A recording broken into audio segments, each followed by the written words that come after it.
America ने हाल फिलहाल में जिस तरीके से टैरिफ को लेकर के एक बड़ा बदलाव किया है और उसका नतीजा बहुत बड़े पैमाने पर पूरी दुनिया में दिखा है। और अब अमेरिका और चीन के बीच टैरिफ वार बढ़ता ही जा रहा है।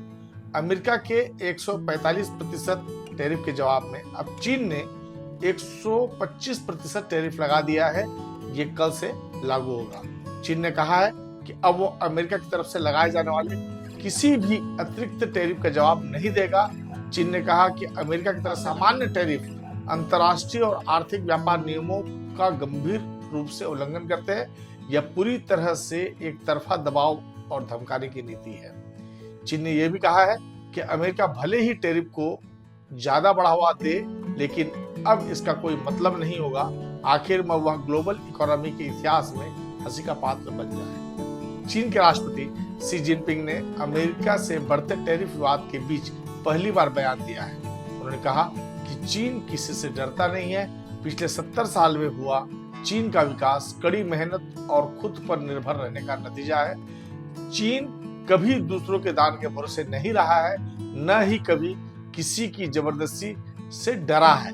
दुनिया कितनी भी क्यों न बदल जाए, चीन परेशान नहीं होगा। और यह मान लीजिए कि आने वाले समय में हम इस बात को देखेंगे कि ये टोटल जो टैरिफ का जो वार जो टाइमलाइन है, 2 अप्रैल को ट्रंप ने चीन पर 34% एक्स्ट्रा टैरिफ लगाया और इसका असर ये हुआ कि वो टैरिफ बढ़कर के 54% हो गया। और उसके बाद 4 अप्रैल को चीन ने अमेरिका पर 34% जवाबी टैरिफ लगा दिया। 8 अप्रैल को ट्रंप ने 24 घंटे में चीन को टैरिफ वापस लेने को कहा, वरना 50% और टैरिफ की धमकी दी। 9 अप्रैल को ट्रंप ने चीन पर और 50% एक्स्ट्रा टैरिफ लगाया। चीन पर 104% टैरिफ लागू कर दिया गया।